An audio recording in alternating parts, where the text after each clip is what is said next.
quizás la declaración más fuerte que encontramos en toda la Escritura y que habla directamente del tema de la predestinación se encuentra en el capítulo 9 de la carta de Pablo a los romanos.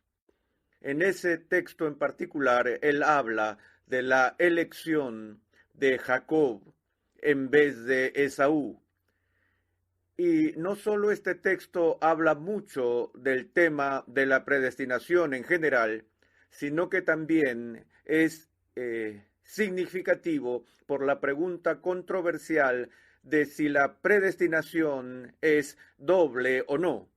Así que tomemos un momento en esta sesión para ver el capítulo 9 de Romanos y prestemos atención a lo que nos dice el apóstol Pablo. Empezaré con el verso 9 del capítulo 9, porque esta es una palabra de promesa.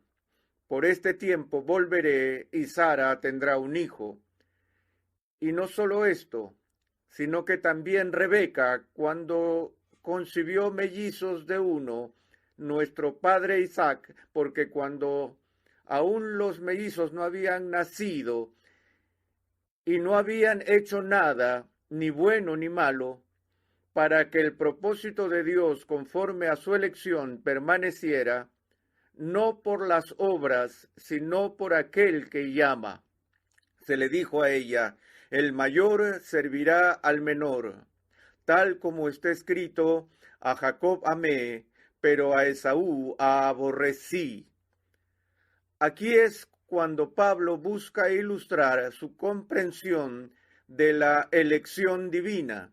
Él usa, con el fin de ilustrarla, un ejemplo de dos hombres.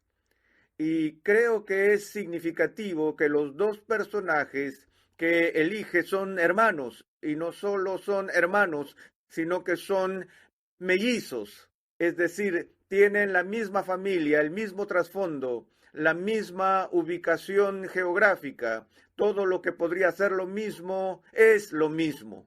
De hecho, son compañeros de útero. Gracias. Me pongo un poco incisivo después de estudiar la predestinación todo este tiempo. Y en su reflexión acerca de estos dos hombres, él enfatiza que uno es preferido por encima del otro aún antes de que nazcan. Ahora, esa afirmación antes de que nacieran plantea la interrogante sobre el conocimiento previo de Dios. El punto de vista más popular de la predestinación, que rechaza la postura agustiniana, es la que llamamos el preconocimiento de la elección, cuya tesis básica es esta. Esa predestinación simplemente dice que Dios desde toda la eternidad mira hacia abajo en el tiempo y sabe de antemano lo que la gente hará y en base a ese preconocimiento entonces los elige. Ahora, notamos que el capítulo 9 de Romanos habla claramente de este aspecto. Leemos, porque cuando aún los mellizos no habían nacido y no habían hecho nada, ni bueno ni malo, veamos esta frase. Pablo no está diciendo que Dios no sabía lo que ellos iban a hacer o que Dios sí sabía lo que ellos iban a hacer. Él simplemente declara que los mellizos aún no habían nacido ni habían hecho nada. Así que todo lo que el texto en sí enseña es que la elección de Jacob por sobre Esaú fue antes que ellos nacieran. Ahora, la postura del preconocimiento estaría de acuerdo en que la elección predestinada de Dios se hace en la fundación del mundo antes que alguien nazca. Todos concuerdan en que la predestinación se lleva a cabo en la mente de Dios antes que la gente nazca. Pero la postura del preconocimiento de Dios dice que la elección se hace antes que nazca la gente, pero a la luz de lo que Dios sabe que harán después de nacer. Ahora tenemos un silencio en este pasaje con respecto a este punto específico. Y si alguna vez en el texto bíblico hubo un silencio incómodo, pues es este. A lo que me refiero es a esto: si el apóstol tuviera el deseo de dejar en claro que las acciones electivas de predestinación de Dios son hechas en base a la visión futura de las acciones del ser humano, este hubiera sido el lugar para decirlo. En otras palabras, si la postura bíblica es lo que la postura del preconocimiento dice, es decir, que Dios siempre elige a la luz de su conocimiento de las cosas futuras, en primer lugar, ¿por qué la Biblia no lo dice? Nunca lo dice. Y si alguna vez tuvo la oportunidad de decirlo, era aquí.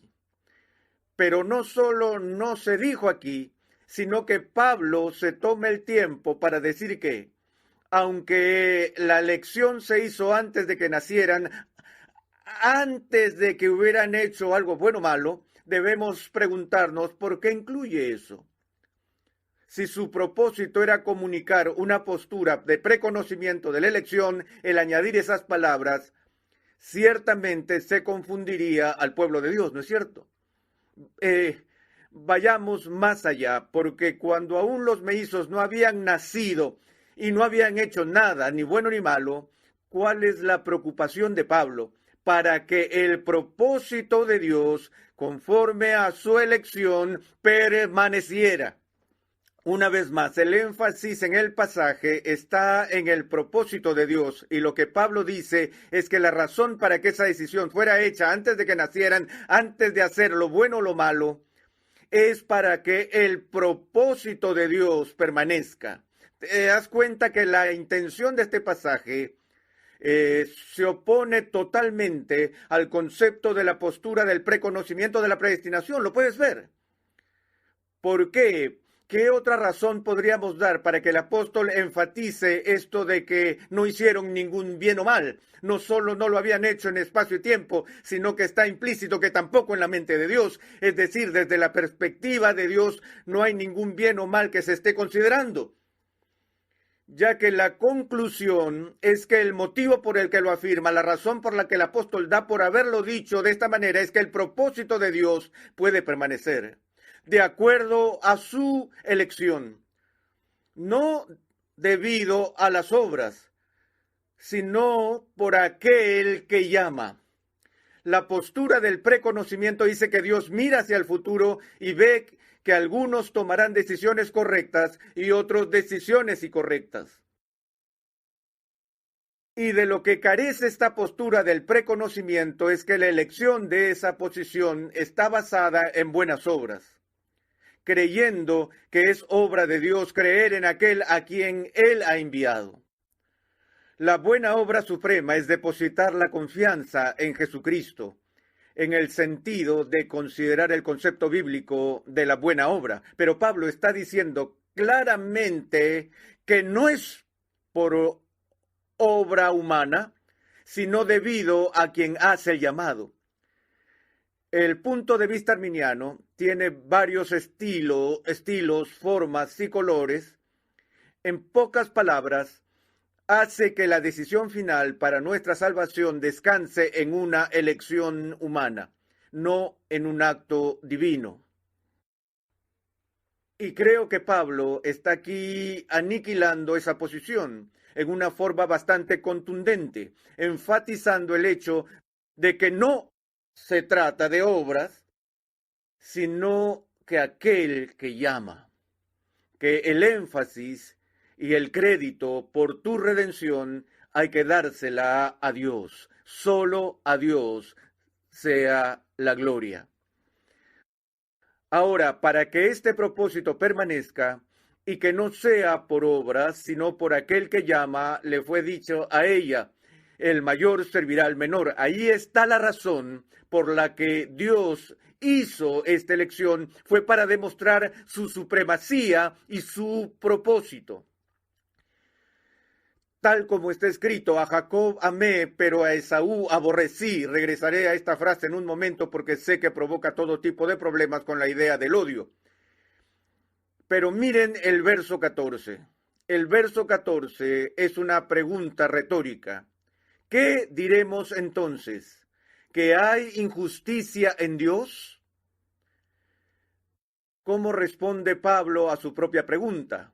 ¿Acaso él simplemente dice, no, no hay injusticia en Dios? No, él usa la forma de énfasis más poderosa que puede usar. Algunas traducciones dicen, de ningún modo. Otros dicen, por supuesto que no. La respuesta a su pregunta, ¿esto indica que hay injusticia en Dios? La respuesta a esta pregunta es, absolutamente no. Eso es impensable. Ahora voy a especular por un segundo y quiero pedirte que pienses en esto. ¿Por qué crees que el apóstol hace esta pregunta retórica? Pablo es un maestro y cuando los maestros enseñan, saben que a veces durante las clases se presentan dificultades con el entendimiento de los estudiantes a lo que el maestro está comunicando. Un buen maestro se anticipa al problema y al momento en que éste surgirá.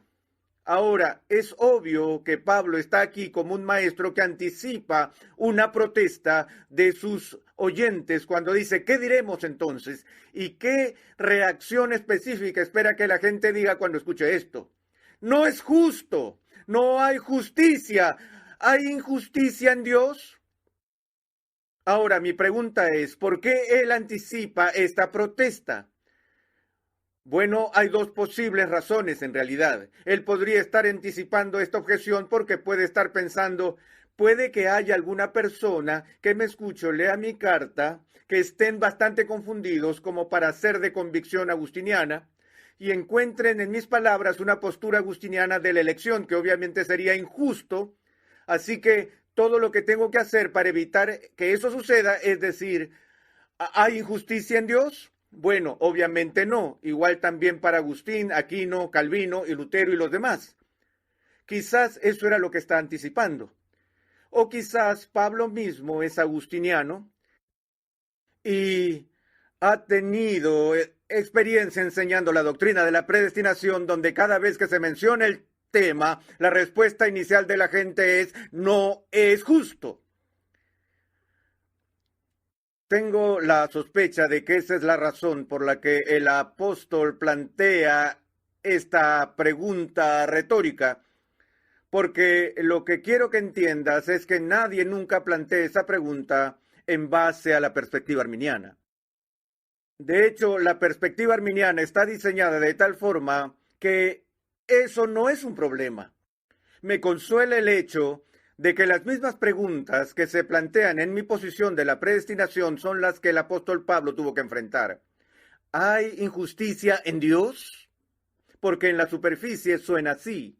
Cuando hablas de una elección divina soberana antes de que alguien haya hecho el bien o el mal, sin tener en cuenta sus acciones futuras, que estrictamente de acuerdo al propósito soberano de Dios, que los propósitos de Dios puedan verse por gracia, no por obras humanas, entonces la pregunta obvia que vamos a hacer es, bueno, ¿cómo puede ser eso justo?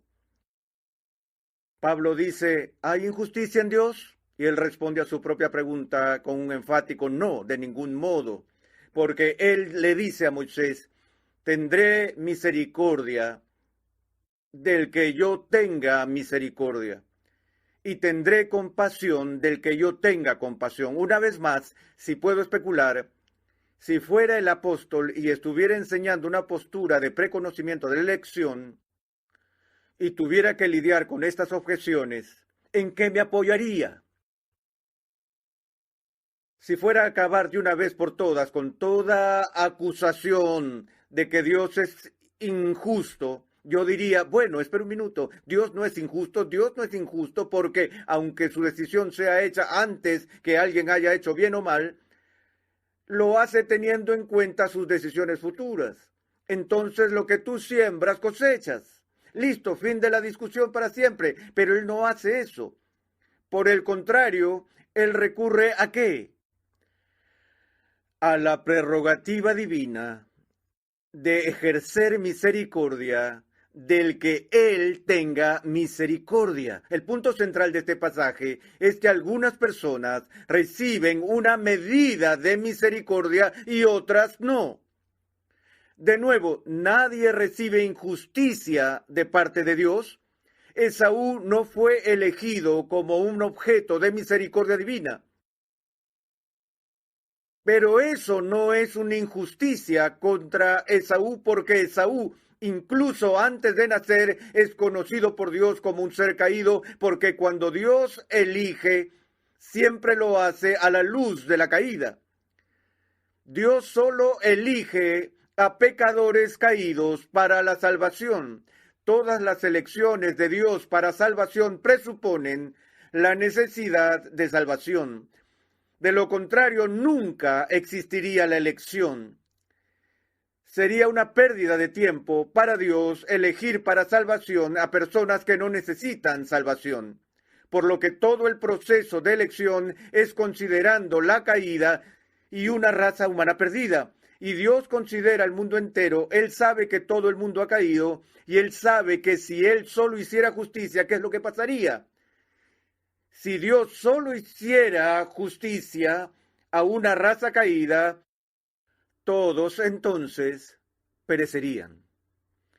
Pero Dios elige otorgar misericordia a algunos.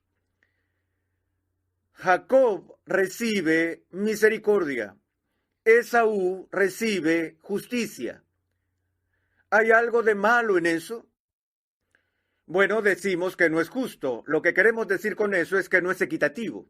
Y lo que intriga a nuestra mente es este problema. Bueno, si Dios va a tener gracia, si tenemos dos hombres que son juzgados culpables y están bajo sentencia de muerte, y Dios es misericordioso con uno, ¿no debería hacerlo también con el otro?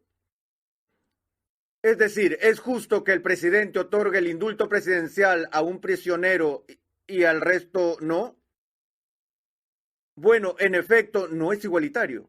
Pero de nuevo, esta persona recibe gracia, esta otra recibe justicia. Él no tiene nada que le dé derecho a quejarse. No hay nada injusto en su condena. Dios nos recuerda una y otra vez que es su derecho otorgar misericordia a quien quiera dar misericordia. Y si otorga misericordia a uno, no está obligado a dársela al otro. Nuevamente, si pensamos que alguna vez Dios está obligado a ser misericordioso, ¿qué significa eso? Que ya no estamos pensando en misericordia, puesto que la misericordia, por definición, no es obligada. Misericordia es algo que Dios hace de forma voluntaria. No está obligado a hacerlo. Él no tiene que hacerlo. No está requerido a hacerlo. Lo hace por la pura bondad de su corazón. Y nunca podemos decirle a un Dios misericordioso, y esto es algo que me asusta, espero que nunca le digas a un Dios misericordioso, Dios, tú no eres lo suficientemente misericordioso. Eso es blasfemo. Acusar a Dios de no ser lo suficientemente misericordioso, ya que ese cargo implica que hay pecado en Dios, que Dios no ha hecho lo que debería haber hecho, que debería haber sido más misericordioso. ¿Y quién eres tú para decirle a tu Creador, por cuya misericordia te dé el aire que respiras, que Él carece de misericordia? Porque Él dice a Moisés, tendré misericordia del que yo tenga misericordia, y tendré compasión del que yo tenga compasión. Ahora, el golpe de gracia. El verso que creo yo debería, con toda honestidad, dar fin al arminianismo para siempre. Así que, aquí viene la conclusión, no depende del que quiere ni del que corre, sino de Dios que tiene misericordia. La postura arminiana no dice que todo depende del hombre y no de Dios. La opinión arminiana dice que sin la misericordia de Dios no habría salvación, eso es cierto, pero que también depende de nuestra elección, que depende tanto de la gracia de Dios como de nuestra elección, que debemos ejercitar nuestras voluntades separado de la actividad divina para ser salvos. Entonces la elección depende de las elecciones humanas en la postura del preconocimiento.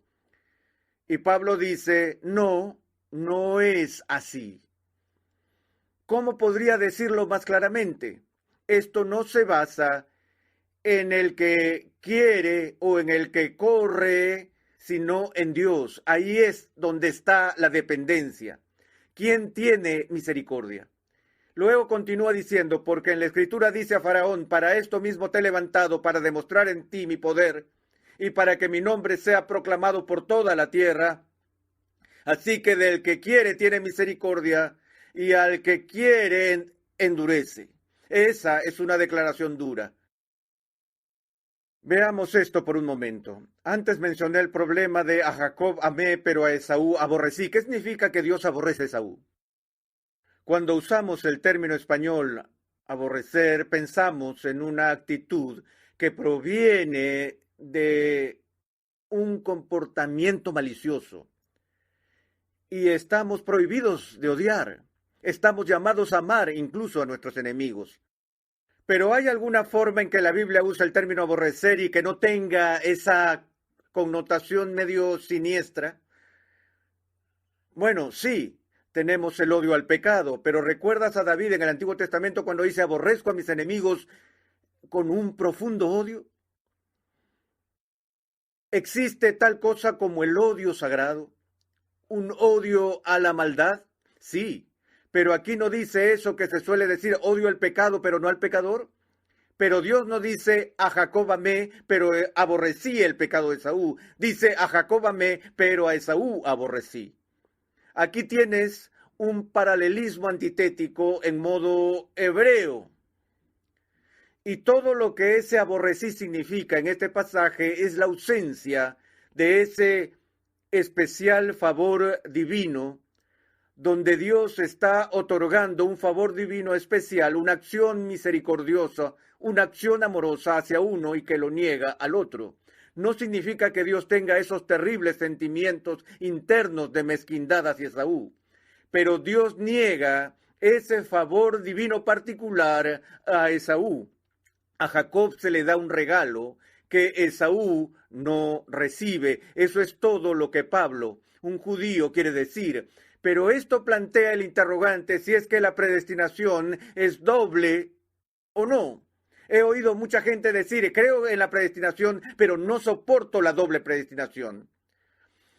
Hay dos ideas distintas acerca de la doble predestinación que se han presentado a lo largo de la historia de la Iglesia y que han estado compitiendo por aceptación. La primera es la posición que llamaremos igualdad final, o llamada algunas veces postura simétrica de la predestinación, queriendo decir que la predestinación tiene dos lados, la elección y la reprobación, la salvación y la condenación, y que la manera en que Dios obra en ambos lados es de una forma simétrica. Dios obra en la vida de Jacob y obra en la vida de Esaú. Ahora, también hablamos en términos de lo que llamamos decretos positivo-positivo. El esquema positivo-positivo luce así. Se diría que en el caso del elegido, Dios predestina a ciertas personas como Jacob para que sean salvas, que Dios garantiza su salvación al entrometerse unilateralmente en sus vidas y crear fe en sus corazones. Y en el caso de los condenados, Dios también predestina su condenación, de modo que Él se entromete en sus vidas, creando maldad o incredulidad en sus corazones. Entonces hay una acción positiva en las vidas de ambas personas, fe en la vida de un hombre e incredulidad en el corazón del otro. ¿Ves ahora lo que queremos decir con una postura simétrica? Esa posición ha sido muy rechazada por los agustinianos y los calvinistas. Esa no es la posición agustiniana. Algunos lo llaman hipercalvinismo. Creo que es un gran insulto hacia Juan Calvino llamarlo hipercalvinismo, ya que no es hipercalvinismo, es subcalvinismo o algo peor, anticalvinismo. El hipercalvinismo significaría supercalvinismo. Calvino no apreciaría esa nomenclatura particular. En cambio, la posición agustiniana es que la predestinación es ciertamente doble porque no todos son salvos y hay dos lados en eso. Algunas personas son elegidas y otras no. Entonces tenemos dos lados de la moneda y tenemos que lidiar con ambos lados del problema. Sin embargo, el esquema es positivo, negativo. Lo que quiero decir es que en el caso de los elegidos, Dios sí se entromete en sus vidas y produce soberanamente fe en sus corazones. Pero en el caso del resto de la humanidad, Él los deja a sí mismos. Él no viene y crea maldad en sus corazones o crea incredulidad en sus corazones, los pasa por alto, dejándolos a sí mismos, siendo la actividad de Dios aquí negativa o pasiva en vez de activa. ¿Ves la diferencia? Aquí, en el caso del condenado, el condenado hace lo que desea hacer por cuenta propia. Dios no está creando una maldad nueva en sus corazones ni nada por el estilo. Dios no los está forzando a la condenación. Él simplemente los está pasando por alto, dejándolos a lo que quieran. Pero la pregunta inmediata que surge es, ¿por qué Pablo dice aquí en Romanos 9 que Dios da misericordia a unos y a otros endurece? Y el ejemplo clásico del endurecimiento por parte de Dios es el endurecimiento del corazón de Faraón en el Antiguo Testamento. Y ese es un ejemplo difícil, solo tengo como 1 minuto y medio para responder a eso, intentaré hacerlo rápido. Aun cuando hablamos de endurecimiento, debemos distinguir entre el endurecimiento activo y el endurecimiento pasivo, o lo que llamaríamos endurecimiento indirecto. Hay dos formas en que Dios puede endurecer el corazón de Faraón. Una es que podía descender, entrometerse en la vida de Faraón y crear maldad en el corazón de Faraón. Para que Dios cumpla sus propósitos, Él podía hacer que Faraón peque. Pero si Él hace eso, ¿entonces qué? ¿Cómo podría Dios, si Él es justo y recto, forzar a Faraón para pecar y luego castigarlo por ese pecado? Eso convertiría a Dios en el autor del pecado, lo que es un rotundo no, bíblicamente. Pero hay otra manera en que Faraón podía tener su corazón endurecido. Recuerda que Faraón es un pecador y todos somos pecadores. Pero todos tenemos nuestro pecado algo controlado y restringido por cierta oposición a nuestro alrededor que nos impide ser completamente depravados. Cuando los hombres alcanzan niveles de poder donde quedan fuera de los límites de las restricciones normales, su capacidad de pecar aumenta libremente. Quiero decir que lo único que impide que Faraón sea totalmente perverso es el poder restrictivo de Dios. Ciertamente no fue el gobierno de Egipto el que lo mantuvo bajo control. Solo las restricciones de Dios impedían que Faraón fuera más malvado de lo que realmente era. Si Dios quiere endurecer el corazón de Faraón, ¿Dios tiene que crear una nueva maldad? Todo lo que tiene que hacer es quitarle las manos de encima y darle a Faraón el espacio que necesita. Y así es como el corazón de Faraón fue endurecido, que en sí mismo es un acto del juicio divino, un acto justo de juicio divino sobre él. Y el Evangelio hace lo mismo en las vidas de los condenados. Mientras más personas escuchen el Evangelio y lo rechacen libremente, más se endurecerán sus corazones. Y para que lo veas en este drama, Faraón endurece su propio corazón.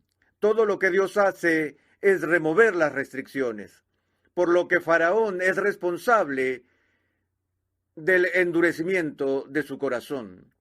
Entonces, de nuevo, vemos que en este esquema, en el tema de la elección, todos los seres humanos han caído, todos son malos. Dios da misericordia a algunos, como en el caso de Jacob, y a los demás los deja a ellos mismos. Ellos reciben justicia.